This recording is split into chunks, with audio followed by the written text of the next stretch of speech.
Okay, we'll call the meeting to order for Upshur County Board of Commissioners. This is a work session for Tuesday, June 14th. And the agenda basically has one item: new business discussion and consideration of FY 2023 mid-year budgets. So with that, And Mr. Chairman, I think our finance officer had put a schedule of presenters together, and that would be that was the order. Okay. All right. So that's the way you want to do it. You the man. Whatever. No, you're the man. So first is public defender. So we'll go from there. Alan, you just gonna let folks present? Or? Yes, I don't have anything formal. I've not met Mr. Smith. I've had email communication with. Today, just to give you some background, my name is Doug Smith. I run the Untitled Circuit. I've been down there since 2013. As of yesterday, I was appointed the interim CPD for Griffin Circuit. So kind of hitting the ground running. I believe Alan had submitted a budget to you all before. I think you have the number. Basically, it was a salary increase, a small salary increase. So that's kind of where I came in. One of the things I did want to let the board know is I was appointed by our director who answers to the governor to help out in this circuit. And so that's why I'm here. So I speak for the director in all business matters in the Griffin Judicial Circuit. One of the things I did want to let you know is we did get a little bit of a surprise. Our agency was told by OPB that runs the state budget. My branch is under the executive branch. So we report to OPB and the governor. We were told that the retirement system percentage was going to be 24.67%. That's what we were told on April 20th. However, when the governor signed the budget for fiscal 2023, we found out on June 1st that percentage was going to be 31.01%. So what does that mean? For our circuit, that's about $28,000. I did want to let you know that the state is going to help us with that amount. But just for next year, I want to let you know that the amount did go up. I explained to the agency, the director, that that we're kind of late in the game. OPB didn't really give us a heads up that was going to happen. We were pretty sure that the number we got on April 20th was going to be sufficient. And then the governor signed the budget, and OPB is like, well, here you go, here's your percentages. So for this year, for the circuit, it's not an issue. The state is going to take care of that. But I did want to let you know next year that that's going to be an issue. So that way I know you all have some time to plan for that. One of the things right now, I'm sure Marie can speak to this, the biggest issue we have right now, just to give everybody kind of a State of the Union address, across the state, it's not just public defender's offices, it's also district attorney's offices. There are no attorneys out there. So when somebody leaves, there's really nobody to replace them unless they come from another office.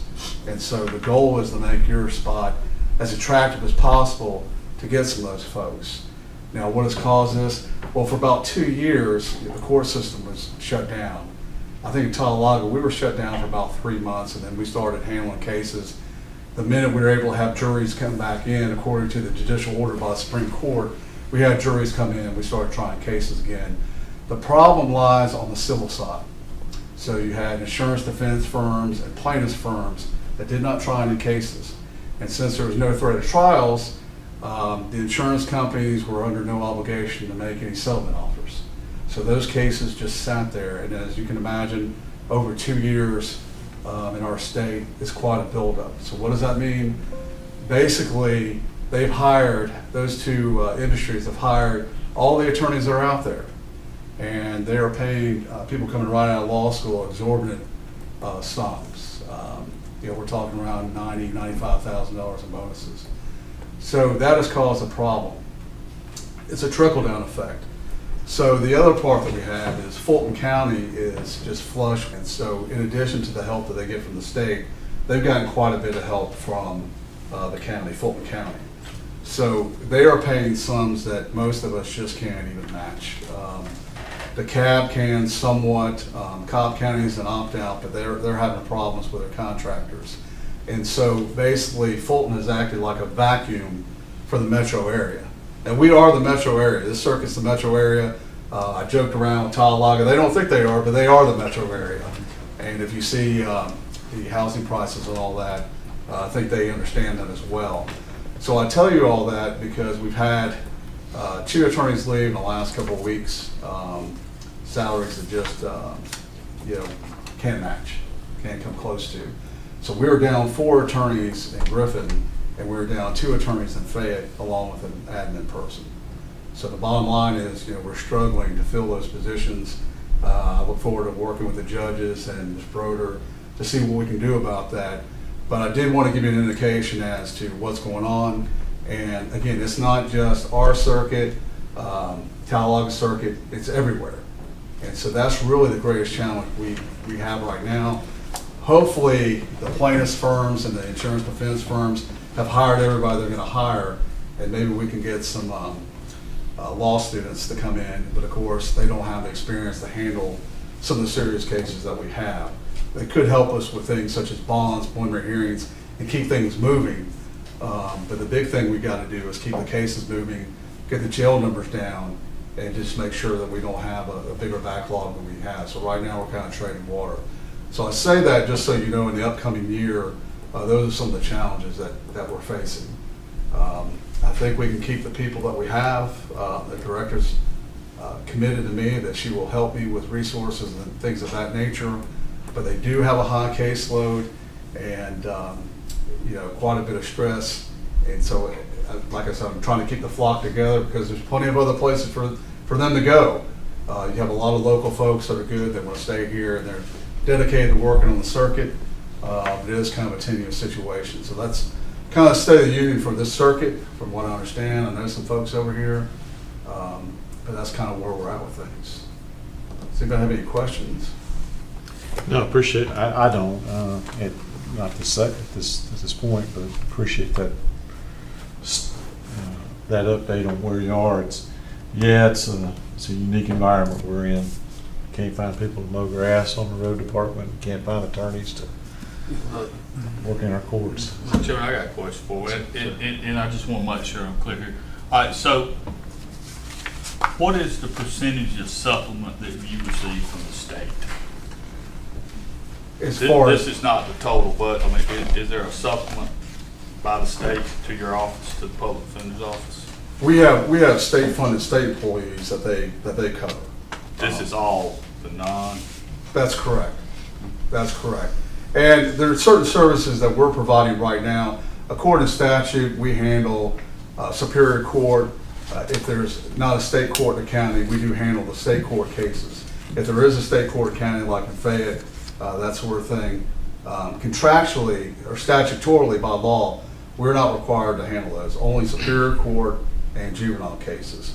So I know in this case, in this county, we handle probate, dependencies, and magistrate court, which are things that's not required by the statute. So that's kind of how things are broken out here. But no, this is not the budget from the state. One of the things we've been arguing is that with every judge, we get one state-funded, state-paid employee. The problem is that I count towards that factor. And so we're trying to rectify that situation. I know that we have been approved, I think, for another judge in this circuit, but I think there's a couple other circuits that are ahead of us. So that would give you another state-funded state employee. So the public defenders themselves they're not supplemented by the state at all. The attorneys on staff here locally. No, what we have is, I think Alan had converted some to pure county-funded employees. Then we have what's called county-funded state employees. Right, that's what I'm referring to. They are state employees, and the other issue we have, and I think Alan may have addressed it before, last year everybody got a raise, they basically got a bonus of like $5,000, I think it was, and they made it retroactive. Part of that was to help with a situation where state-funded state employees got an increase. And as of Tuesday of last week, it was 6%. And we weren't sure exactly what the percentages were, and I'm of the opinion that I never say anything to anybody until I know the money's funded. I didn't even tell my employees about the bonus checks. I just started getting calls, hey, they made an error in accounting, and I said, no, that's your money. I just wasn't gonna say anything until it actually hit your account. So the problem we have is the county funded state employees did not get that percentage. And so now you have a dichotomy in the office where everybody's a state employee, but some got a raise and some didn't. And again, the $5,000 bonus helped kind of counteract that a little bit. But going forward, that is going to be an issue. And that's one of the things that we talked to the legislature about, trying to rectify that situation. In fact, we did get an increase for some of our assistant public defenders. Not all of it got funded, so it wasn't fully funded. So they passed it, but we all know the key is whether or not it's going to be funded. And it was a partial funding, which we appreciate everything we got. But going forward, that is going to be an issue when you have two employees who are both state employees and one's being paid differently than the other. But again, the bonus kind of alleviated that to a small extent because again, it was retroactive. But going forward, that is an issue we're going to have to tackle. But I understand this budget's already been set. You all have already looked at it, and so it is what it is. And that's why when they came out with that entire retirement percentage, that's why I called the director and said, hey, we have an issue here. And so that's kind of where we're at with things. But I hope that answered your question. It did. It's a little muddy, but I think I got it. Well, understand, I'm going to try and reach out to all of you individually, second day on the job, and I'll give you my cell phone number right now, just in case if you have any questions. It is 770 680 7862. And I'll be glad to meet with you all individually or as a group again, but mainly what I want to do is just give you an idea of what I see coming down the track in the future. I have a quick question. What is the admin fee column on this spreadsheet? That funds state equipment, computers, that sort of thing. Sometimes we get printers, shredders, all that kind of stuff. If a computer is more than 2 years old, they'll usually replace that. And then they'll we have conflict offices, and they'll rebuild the old computers and give those to those folks. But that's what that goes to. And they also handle the HR for the county funded state employees as well. So they handle all those issues. If there's a suit or something like that, they're the ones that handle those issues. Okay. So the bottom line is to say 2% increase of $7,700 over Yes, sir. the prior year. Anybody else have any other questions?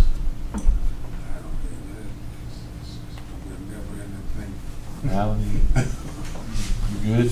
I'm good. All right. Well, it's a pleasure meeting you. Appreciate you taking your time coming down and explaining this to us. We'll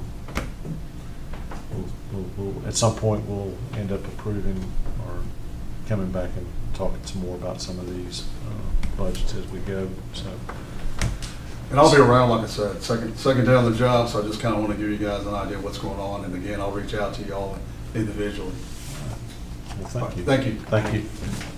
And Mr. Chairman, just to back up a little bit, I mean, we did have, this is really our second work session on this, and we did cover this briefly at the regularly scheduled work session, and then this is your opportunity to hear from the folks that you wanted to hear from that submitted.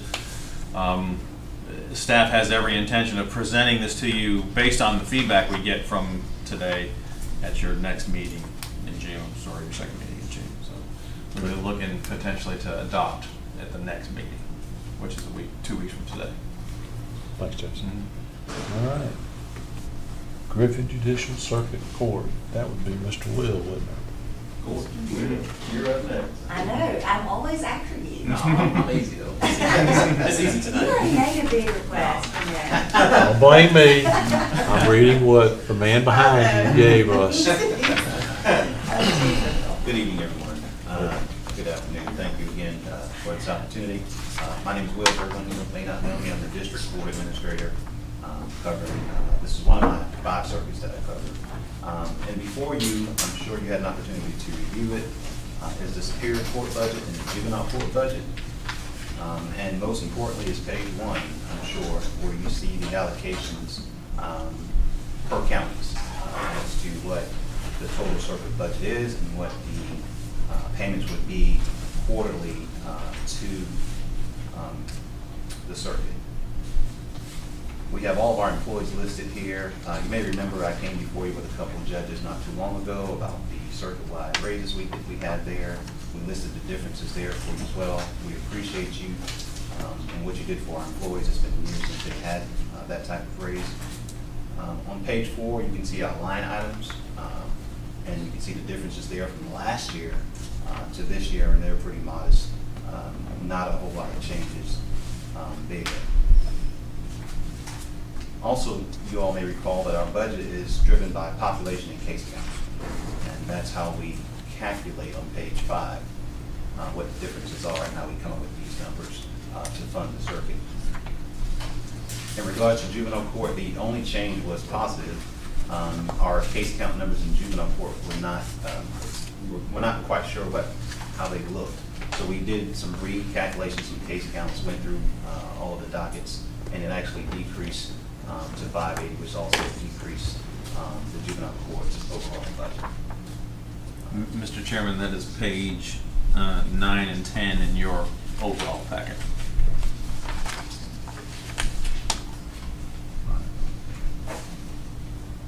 But we have no employee requests, we have no special fund requests. You all have been grateful for what you did for our employees earlier in the year. I'll be happy to answer any questions you may have. Yeah, just an observation. So, employees, I mean, you've got a vacant judicial secretary and a vacant law clerk. I mean, y'all are trying to fill those. It's just Same issues he's having. We competitive pay with the Metro. But we are trying to fill them. And all of our employees are court circuit employees. We have 2 small because they were left over, and they're at the bottom. And once they, through attrition, roll off, they'll be like everyone else. there's a couple of vacant Yes. court reporters. Yeah. So, but the only reason I mentioned that is because we're budgeting for them to be filled. Yes, sir.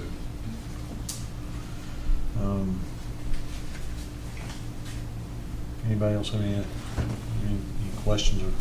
So the bottom line for the judicial circuit is a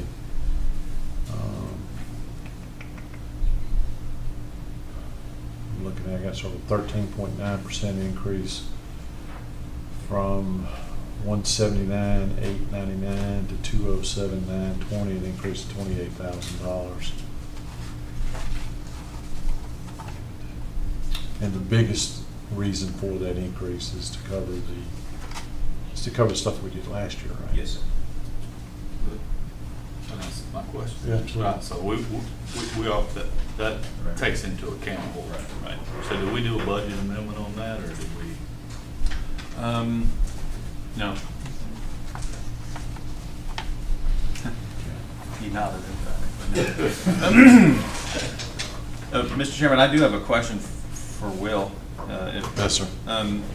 Will, sometimes when we get the, and I get questions from several commissioners, because when we get the circuit's financials, we'll circulate them so they can see them. The one that generates the most questions is the circuit's fund balance. So, as you would imagine, we have a policy that guides us how we handle different levels of fund balance, and maybe you could speak to, is there a certain level of fund balance that our circuit tries to maintain and achieve? And if so, what governs that? We never know when we're going to have say a death penalty case where we have to sequester jurors or things like that. So we try to keep some funds in there. These are the same funds that were able to float the employees through this last fiscal year with the raises, so we didn't have to ask you guys to physically come out of your pockets for anything. But if you would like us to handle your portion any differently, I do know that Steve Rapson, who's the county manager over there, I'm sure you have a relationship. Yes. We can work that out however you would like to, but he would probably be the more intelligent person on that question to answer. So- You asked my question. Yeah, because it's generally, I think it's usually, me or one or two others asking that same question at the end of the fiscal year, where are we with fund balance? And then what's the policy on how that's utilized going forward? One of the things I changed was to make sure you all see it, because that wasn't always the case. Right. So it's published, so you will know with every report that comes monthly what it is and where it stands. Okay. Well, how's everything else going? If anybody else has any questions there? I mean, It's great. I'm trying to fill positions, and judges are rocking along. We're Judge Sams, and I'm sure, I think Ms. Brody had a hand in that. We got some ARPA funds to offset some of our costs. So we're looking to hire those as well. So everything's rocking. We're hitting the backlog. All things are good. Judges are good. all right, Will came a long way, guys, so let me be the only one asking the question. I'm gonna hang around, huh? My students here. Fellow students. So, I guess it's your perspective, we are making a dent in the backlog. Yes, sir, we are, particularly with the last increase you guys approved. I don't have the last report in front of me. I don't have it in front of me. Okay. Is, But, Mr. Allen, you and I have cell connects, I can definitely make sure I hit you the first thing in the morning. I just, I'll just ask the hard question. It's not a hard question, it's just an obvious question. Judge Hankinson, is he being utilized in other circuits to hear cases? He is. Okay, that's all I need to know. I contacted him for Henry County this morning. Okay. Yes, sir. Am I up, Jim? No, animal control. No, I'm just kidding. Yes, you're up. All right, well, I know everybody, but I'm Marie Broder. And I understand that you've already been hit with the sticker shock of my request. So I'm here to justify it. I didn't believe it. No, I'm just kidding. I'm here to justify it. And also give you my annual State of the Union of the Upson County District Attorney's Office address. And I'm very proud of some things that we are doing down here. And kind of to back up Commissioner Ellington, one of your questions, and that's the employee. How do we pay our employees? And it's a fair question because I have state employees that are, all of them are attorneys except for my executive assistant and one investigator. The rest of my staff is funded by county money. Either it's put into a circuit position, y'all don't have any of these down here, I have 2 in Fayette. Where that comes into play is when someone retires, but they want to keep working, they can't get benefits from the state or the county. So I take the county money and pay them as a circuit employee. Then you have down here, state employees and spacers. That is a state paid, county reimbursed employee. That means that the counties give me the money and I turn around and I pay the prosecuting attorney's council that money for those employees. So the majority of your support staff, they're going to be spacers. And we're very blessed down here that the 2 attorneys I have in Superior Court are state paid, meaning the only thing that the county pays is a supplement to them. And that's to keep experienced attorneys down here. I brought my newest addition. Y'all all know Mark retired. And this is Miss Audrey Holliday, and she comes to us with immense amounts of experience, and we're very blessed to have her. And I had to fight Henry County for her, but I battled and won.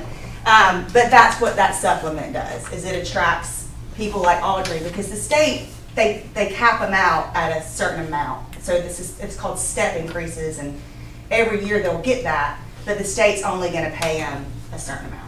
Does that answer? Yeah, I was just, my question, and I was going to basically have the same question you Yeah. is how does that impact us? Obviously, in the governor's budget, big as it was, there were some caveats in there that you get 5,000, you get 5%. How does that impact us? Okay, if that employee, if we supplement that employee, if we're sharing a cost here, are we having to boost our percentage up to basically cover what the state of Georgia said that they're going to give that department unemployed? So if the employee makes, just use $20,000 a year, and so if they get a 5% increase, that we pay 2.5% of that here. I mean, that's what I was trying to get to. Completely understand. Not in my budget. In my budget, the supplements have remained the same for the attorneys, and those are your only two state-paid employees down here. Now, I have asked for an additional employee, and that's the majority of that percentage increase. She's already working here, and I'll explain all of this in just a minute. She's already working here. Her name is Samantha Smith. She's a paralegal, an administrative assistant. Lori desperately needed the help. And so what I did is I had a paralegal leave Spalding. And I moved that money down here as a temporary fix to help with the immense caseload. Lori was one administrative assistant handling every single case that came through that office. It was too much. So what I'm asking y'all to do is fund that position instead of Spalding County essentially funding it. And that's the majority of it. The rest of it is for increases for my spacers, not huge amounts, but just enough so they know that they are appreciated. And because I'm dealing with the same thing, you know, you hear about these state employees getting this big raise, and then you're still, you know, when your employees are disgruntled, it's never a fun environment. So I am asking for a little bit more for my spacers, and that's why. So we'll come back to this slide in just a bit. But these are my attorneys in the Upson County office right now.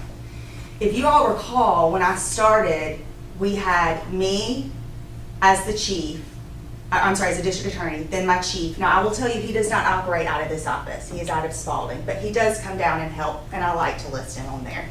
But mainly, the lion's share of the workload is held by Ashton Fallon, whom you all know, Audrey Holliday, who is here, an attorney by the name of John Maccabee. Commissioner Watson, y'all might have gone to school together. Did you go to school with? Sounds familiar. I can't Yeah. place the face. But. He left, went to law school at the University of Alabama and was practicing law in Alabama, and I coached him.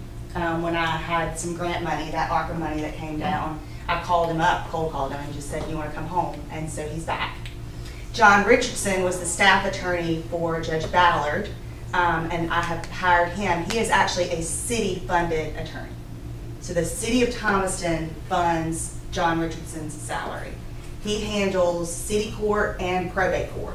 So that percentage of probate court down here, I didn't want to ask for an increase because I wanted that raise for my employees, but the city is funding that position. So you have, my chief and I are state paid, Ashton and Audrey are state paid, John is paid by a grant, John Maccabee is paid by a grant, and John Richardson is paid for by the city of Thomaston. I hate to say paid for, but that's who funds his salary.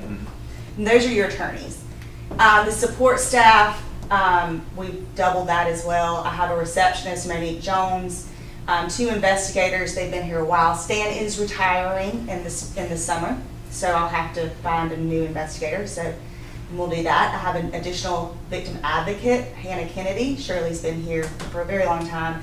And then my 2 administrative assistants, Samantha Smith and Lori Harper. Samantha Smith is the one that I'm asking you all to fund. Here are our caseloads. We have gone up. Right now we are equal to Fayette. That is, and we'll come back to this, but that is one reason why I'm investing so many resources down here.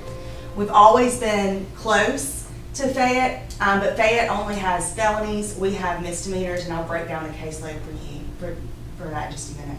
And of course, there's Spalding with about half the caseload. They're always carrying half. And Upson and Fayette are always kind of volleying for who is in that second position. And then Pike. Here are my caseloads by courts. That did not show up as well as I thought it did. It looked great on my computer, but it's kind of hard to see.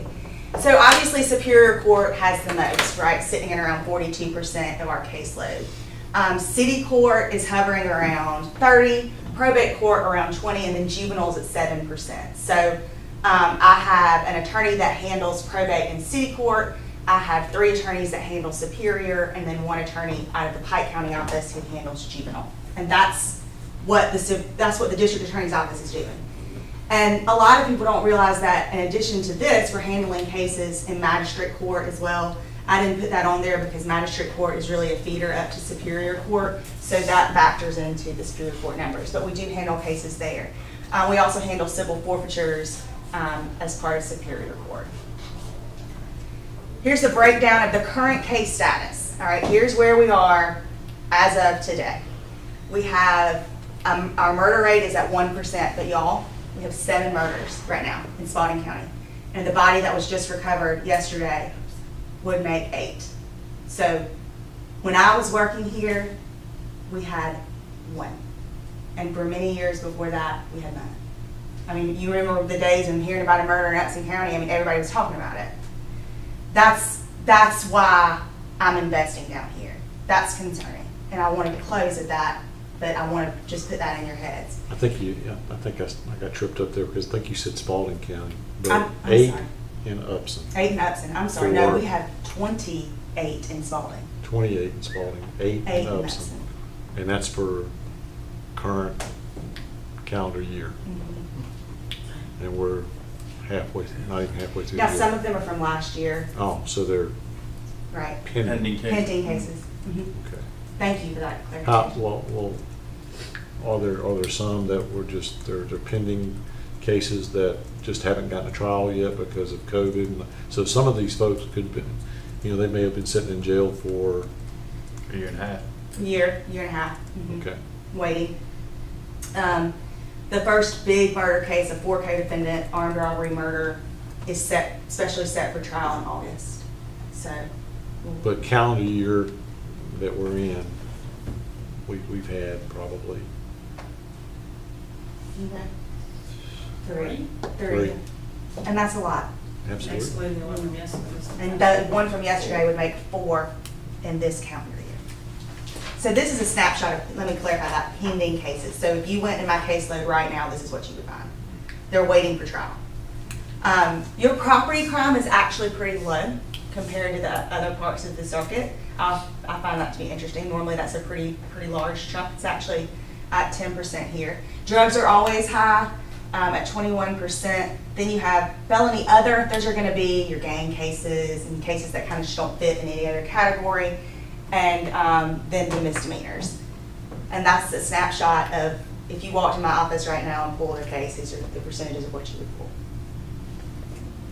I wanted to highlight 2019. In 2019, when I ran the numbers for the presentation that I gave y'all in 2020, we had no murders. Those were our sexual assaults. Our personal crime, property crime was 25%, so that was a lot higher. Drugs were at 39, and then your other was at 12. So personal is going to be your violent crime, and that's kind of the snapshot of 2019. So you can see how things have changed in just a few years, and that's why I wanted to put that up there for you all. This is another reason why I've spent so many resources down here. I pulled attorneys from the rest of the circuit. Warren Sellers is an attorney out of Fayette. Holly McDonald is out of Spalding. Michael Rogers is out of Pike, and then you have Ashton's caseload. And that is not sustainable. The American Association of Prosecutors, or National Association of Prosecutors, tells me that my prosecutor should carry 150 cases. I don't know where they live. I'd love to know. But the reality is that in the other counties, they are carrying a caseload of 350 to 400. Ashton's caseload is 650. That is why I have to come to you and we have to invest down here, and that's why I have. Because what happens when your caseload is 650 cases is you have too much spread out. You can't focus on the major cases that you need to focus on. And I'll be candid with you all, that's when you see things get pled out, right? And that's not what we want. We need to be strong on crime. And so that's why I have these 2 other attorneys to come down here, and Audrey replacing Mark. So now we have 4 attorneys sharing the caseload of what 2 attorneys used to. That also allows me to pull Ashton out of a courtroom, put John McAbee in the courtroom handling the day-to-day operations of court, and Ashton can use her experience to focus on the major crimes in the circuit and really hit them hard and really make a statement that we're not tolerating it down here. Well, let me ask a question on this then. So is it, just like using in my mind a picture, so I've got a funnel, and is it because the funnel is catching that much more, the volume is just that much more, or, there was, because of COVID and everything else, or is it a combination of everything? Because of COVID, we got backlogged, a lot of her cases were not heard, and we're playing catch up, and at the same time we're playing catch up, we're still trying to pour more in the funnel, and it's just not getting anywhere. I think it's a deadly combination of all of the above. I will say this though, Chairman, historically the caseload in Upson has been way too high for ADAs. When I was down here, I felt that pressure. I was carrying, back then I was carrying a caseload of around 500, 550, and that's just too high. So historically, and that's not a knock on anybody before me, it's just historically I think the attorneys just carried too much. And you had Mark, who's handling Superior Court, City Court, and then I'm bringing in Michael Rogers to handle Juvenile Court and Probate Court. I mean, it's just too much. And so that's why I have the city attorney funded now, and then I put grant money into the other attorney to come in. So how do we compare to other communities up there with jail time stays? I mean, are we having people in jail waiting in an ordinance? Are they waiting longer in Upson County to be heard than they are in Fayette, Pike, and Spalding? This is an excellent question that I did not foresee. I can pull those numbers. Sheriff will definitely have them. You got me. But I will tell you this about Sheriff Kilgore. He is the most vocal about his jail. So, I mean, he will call if there are too many people in jail for too long. And what they will do, and what they have done, is they'll go to the jail and have what we call a jail day, where my office and the public defender's office goes to the jail, and we say, this person's been in jail, 257 days on a burglary. Can we move the case? So they're very proactive down here in moving jail cases. You're nowhere near Spalding levels, nowhere near what Sheriff Dix has to deal with up there. This is my most proactive office at moving jail cases. It's a combination of their personalities and also Sheriff Kilgore just being so vocal about get them out of my jail, move them where they need to go. So I would say you're sitting in a pretty good position because of that. All right, I hated to put the backlog up here because that's all y'all been hearing me say for 2 years is the backlog. I agree with Will. We are finally making a dent. It finally feels like we're moving and we're getting verdicts and we're getting sentences, and that I'm very proud of. I mean, in 3 months, we've had 6 life without paroles, and we've had the 2 gang members down here sentenced to 80 years total together, and they're recidivists, so they have to serve every single day of that. I mean, we're moving and we're working so hard, and to knock it out, we'll have 2, and this is where this new center will help. I'm going to give you a perfect example. We had trials with those the 2 gang members, the RICO case. Audrey and Ashton were on that case, right? That's all we could do. So how many cases were on that calendar? 150? Yeah, I think it was 139. So you have 139 cases on the calendar, you get 1 tried because you have 1 courtroom. Whereas we could bring in a senior judge like we're doing in Spalding. And I mean, every 2 weeks we're having trials in Spalding, we're bringing in a senior judge. And you're running 2 courtrooms and you're knocking them out. But one thing that will help, I mean, because we can do that when we have multiple courtrooms. That's a perfect example of why the public might not know why we need it so badly, but that's why we need it. Another thing that we've recently done this week is we ran misdemeanor trials, and we brought in a senior judge, and all that senior judge did was clear out misdemeanors, all the misdemeanors, and we cleared almost all of them with pleas. And we picked a jury, and then he came in and pled guilty. But that happens frequently. Yeah. But that was just this week. So we're trying to be very creative with the judges and the public defender's office to really move cases and be proactive in it. We have had an increase in trial weeks. That's why I've increased staffing. Obviously, I have to get boots on the ground. I've added that administrative assistant who was so necessary and has helped so much. I really think I was on the verge of losing Lori Harper, and that would have been a true shame because she's been with us for 5 years and she's experienced, she knows what she's doing. She was with Quad for 20 years before that. And that's why I brought Sam down so I didn't lose her. And we've already talked about the attorneys. One thing I want to end with, I came to y'all my first budget presentation. I pulled it up, and at that point I told y'all I needed an investigator. We had one. I needed office space, and I know if County Manager Tinsley gets another phone call from me or asking about office space, he's going to throw us all through. And we needed updated computers, and y'all gave that to me at that time. Even though we were in a crisis situation, y'all did give us the money for new computers, and for that I'm very grateful. I remember that presentation very well. And then I told y'all in the future I would need an additional ADA and additional victim advocate. So that's what I was asking for when I first started.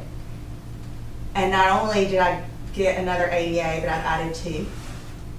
We now have that additional investigator, an additional victim advocate, that additional administrative assistant, and the receptionist. So I'm very proud of where we are.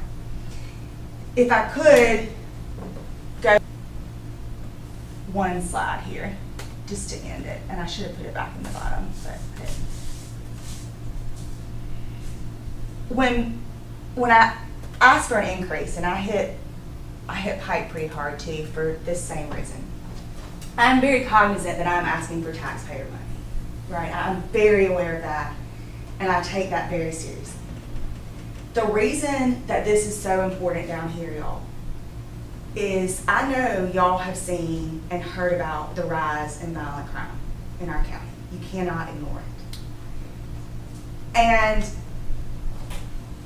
Spalding County, when they started to see a rise in violent crime, say 15, 20 years ago, I think that they would even agree that the response was not as swift and as strong as it should have been, right? And I live there now, so I understand what I'm saying. This is my hometown, as y'all know, and I think it is a very special place. And if y'all tell her this, then I'll say you're lying, but the only reason I don't live here is it's too close to my mom. You're on YouTube. I will remind you that you're being recorded. Hey, Mom. It's a wonderful place. It's something that I want to protect, and I take the safety in this county very seriously. It's why people are moving here to raise their kids and put them in a good school. But in order for us to tackle the crime, you have to have strong law enforcement, and you have to have a strong DA's office who is ready and able to prosecute whatever cases that come along their way. We don't want to be pleading cases out. We don't want to be giving cases away. We want to stand strong against that tide that we feel is coming. And that's why I asked for the increase that I did. And I'm happy to answer any questions that you have. But the main thing is I don't want to go above 23%. I don't want to go above it. And the way that I see that our office can help with that is by doing exactly what we've been doing. And that's trying the hard cases. That RICO case that these ladies tried, that was hard. It was historic. And I'm remarkably proud of them for it. So. Is that 23% the highest ever? Well, since I've been in the circuit. And that's been how many years? 10 years. I'm coming into my 11th. Now you make me just say my age. I'm 40. Well, I'm close to you. So caseload, we're at 23%, Fayett's at 23%. Just yesterday, Jason was looking up the population of Fayette County. It was 114,000. Just yesterday, we asked a question about population. So, we're less than 30 and we're carrying 23% of the caseload. So, now, Mr. Jim, one thing to keep in mind, and correct me if I'm wrong, but the discrepancy there is that doesn't include Fayette County State Court. Yes. that was Fayette County does have a state court. Let me tell you, just I know that y'all are busy. I don't want to take too much of your time, but so Fayette County's staff, they have 4 attorneys, they have 2 investigators, they have a receptionist, they have 3 administrative assistants, and they have they just gave you another investigator position and another victim advocate. So I will have 3 of everybody. Now, why is that? Why do y'all care about that? Because I think the best and most effective way to run the DA's office is have is a team in place for each judge. So for each judge now in Upson County, you have an administrative assistant, an investigator, a victim advocate, and an attorney. So that team focuses on all the cases coming out of that courtroom. So with Fayette County's additional employees, now every county will run that way. Now, it also allows for them to team up when it comes to trials, which I do like 2 people at the table for serious felonies. And it also, like I said, allows Ashton now to come out of the courtroom and focus on serious cases. So if you fund the administrative assistant position, we will have complete teams for the first time in Upson County. And I think that's very important. And because we have 2 judges, so then we'll have 2 complete teams.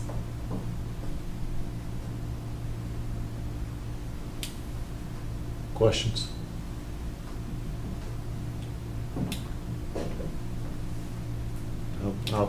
This is more of a statement than anything, and I had the opportunity to bump into Miss Broder and Miss Fallon in Holloway the other day as they were pleading their case to Jason and Alan, and you got me at the right time, because I mean it's just so fresh on my mind, because I mean we're resource providers. I mean that's our job. And it's not we're just a conduit for the taxpayers. I mean so that's our job. But this for lack of I'm just going to say it the way a sailor would say it, the kindest words that keep me out of trouble with my preacher. This crap has got to stop. I mean, every week, front page of the Upson Beacon, it's a picture of an armed robber walking away from a scene, or, reading about a high school graduate from another county coming over here and being murdered in our county. This is just ridiculous. So, we're sitting here, and I had conversations with fellow commissioners as of today, saying, we're sitting here and we're writing the checks, and we're that's our job. I mean, I'm happy, and we're happy to write those checks if it makes sense. Business acronym. What's the return on the investment? And for us, when it comes to public safety, the only return on the investment is a reduction in some of the stuff that we're seeing, and in our public feeling safe. And and you've been around here a long time. Some of you've been here your whole lives. Have you ever seen a time where you felt like, did I lock my car? Did I lock my front door? Seeing people on the street that you don't recognize, and you see them every day. And we know, so it's a combination of mental health issues that we can't solve. So we're as a resource provider, the taxpayers, we're writing those checks, and we want to see a return on the investment. Absolutely. So, $23 million for a court facility. You said it best, and I'll tell anybody that asks me why we need this again, to come back and watch the June, what's today, the 14th work session. Your passion plea and the reason we need this, so that we can run multiple cases and we're not doing one case at a time. So I say all that so that I am personally just fed up. We're providing the resources, and I don't know what more to do. Give, and we continue to give. Right. And this is not, I'm not beating you up. Please don't think that. Oh, no, I mean, it's certainly not that. I'm beating us up as a community. Something, this ain't us. So I wrestle with this question. I'm fed up too, frustrated. I'm seeing it across the circuit, honestly. And obviously, this is a special place for me, and this is why I've taken other money and devoted it to Upson, because I think it's that important. I'm not saying that we out-prosecute ourselves out of this problem. I tell people, Chairman, that I am a reactive body. Once a crime occurs, the DA's office steps in and reacts to that crime. you need, in my opinion, and this is just from being in my position as long as I have, in order to combat crime, you need a combination of several factors. You've got to have strong community support. You have to. And you have to have a very strong involvement with community in the schools. You have to. Because a lot of people don't understand that gang recruitment starts as early as 10 years old. At 10 years old, these babies are being recruited into a life of crime. You also need, so that's your community and your school, but you have to have a strong law enforcement presence and a strong prosecution presence in your community. Otherwise, there's no fear of committing crime. And with COVID, I do think that this, I don't have any data, and y'all know I'm a data-driven person, and I don't like standing up here and telling you something when I don't have data to support it. But I have to think that with the courts being shut down for 2020, almost all of 2020, and most of 2021, because we would get off the ground in 2021 and we would get ready for something, and then the numbers would spike and we'd crash back down. Nobody's hearing about anybody being held accountable for any of the crime that's being committed. I have to think that plays a role. And now that we are back up and running, and we are hitting the ground hard, and we are prosecuting these violent crimes, I hope, and I believe that the data will show that we will see it start to fall. Because especially with gangs, and when anybody talks to me about gangs, like, you have to understand that gangs operate just like any other company. They have a head, they have CFOs, and they have director of human resources. I mean, when you look at the hierarchy of a gang, it's the same exact thing. And then you have recruiters on the ground, right? They are not going to operate just like any company in an environment that is unpleasant for them to operate in. So that's what we're seeing in Spalding. Finally, after years of aggressive prosecution and aggressive pursuit, it's no longer a friendly environment. So that's why you're seeing them go to Upson, to Pike, even to Butts County. Now Jackson, y'all are seeing a huge increase in Butts County. That's why it's happening, right? So if you come in and you hit hard with the community and the schools and criminal justice, you'll make it an unfriendly environment and they'll leave. I mean, that's what I think is an effective plan. Now, I can help with the community as a invested member. And I can certainly help in the schools. We go in the schools anytime we can to talk to these kids, especially the high schools and the middle schools. But, COVID stopped that too, but we're back at it. But really, my job is to stand firm and prosecute violent crime. That's what I'm going to continue to do. And I'm going to build the team that I need to do it.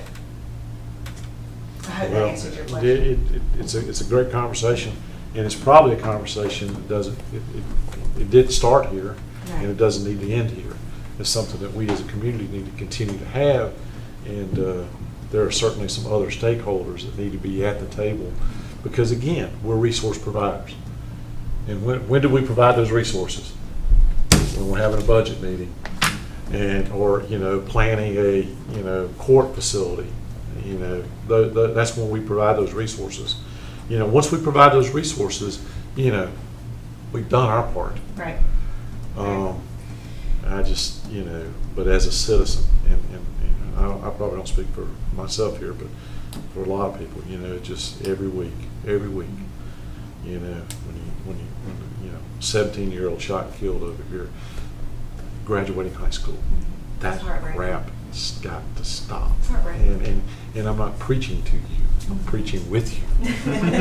Okay? You can come in the pulpit with me. Hey, you can come up here anytime you want, but again, anytime we can get the stakeholders together. So you got your list up there, what you asked for, what you're gonna ask for.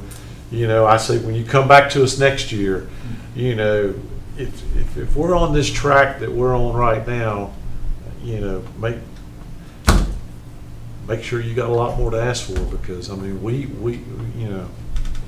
over 40%, Jason. I mean, and that's just the law enforcement and the jail operations piece of our general fund budget goes to public safety. When you factor in what goes to the circuit, the public defenders, the DA, I mean, you know, that's the bulk of our budget. You know, Right. not a lot for roads and, you know, water department pays for itself and those kind of things, you know, finance and admin, that kind of stuff, you know, that's where, but the bulk of our budget goes to public safety. And, you know, and it's going to be just like, you know, so we say, when you're not business friendly for gangs, they go look for other places to go. The same applies for if you're not safe. Mhm. If you don't feel safe, you're going to go somewhere where you'll feel safe. And so, Absolutely. you know, we don't want to see our community flip like that. No. We want the good people to feel safe in their homes. 100%. And, you know, so we're resource providers. Have I preached enough, guys? Does anybody got anything else they want to add to that sermon? Amen. Amen. Mr. Chairman, I would add one thing. I think the important thing to consider, you meant, you know, we have a lot of different revenue sources, but what drives property taxes are these functions. Yeah. Yeah, 100%. And I told that when I go and speak at, you know, Rotary, Kiwanis, all of these organizations that I speak at, that's what I say. You know, if your crime goes up, your schools go down, property taxes go down. I mean, that's just a reality. Mhm. I would like to end with a positive. I'm very excited about the new court facility. When Audrey and Ashton were trying the RICO case, one of them was in the restroom and a gang member's girlfriend walked in that little bitty restroom in the courthouse. So it was kind of scary. And from then on, we had to have the deputies clear it, and we would go in and lock it, and then they'd clear and we'd come out. So I'm excited about the courtrooms, obviously, but I'm also excited about the safety aspect of it. The more of these violent offenders, especially those from out of county, because they're coming, you know, those two guys are from out of county, that aren't invested in this community, the more of those cases that we see, the more of a safety issue we're gonna have. So I'm just very excited about it, and tell We are everybody too. that'll listen. We are too. We can't Yes. wait to see the dirt being moved. Any other questions for me? And thank you so much. Thank Thank you all all. of you. Thank you all for your time. Appreciate everything y'all do. Let me check this out. I told Jessica when she was putting, this is my presentation one, I was like, don't pick the wrong one, I don't think they want to learn about sexual assault investigations tonight. Not tonight. Not tomorrow night either. Okay. Thank you all very much. Thank you. We have any Commissioner Watson. other? Thank you very much. Now, I Mr. think- Chairman, these were the I mean, three, these were the three. We've got that- the other, the health department was a 0, family, children's services, no change. Pine Mountain Library, you know, that's a joint projects one, but we'll come to that one at some point in the very near future, right? And unless the commission has any questions, I think we presented it lightly at the last work session. If there's anything specific you have between now and the next meeting 2 weeks from now, just if you don't have any direction for us now, or certainly if you have questions. in So the between. plan for the joint projects one, Pine Mountain Library, is that if you don't hear from us, then you will make an assumption that we are good with that $12,566 10.4% increase. Is that what I'm hearing? That's correct. Okay. Guys, take a look at it. Page 35 in the packet. Okay. All right, Alan, thank you for putting this together. Again, thank y'all all for coming. Thank you. Is there, Thank you. there being no further business, is there a motion to adjourn? Second, we adjourn. Thank you. We're still live. Third and fourth.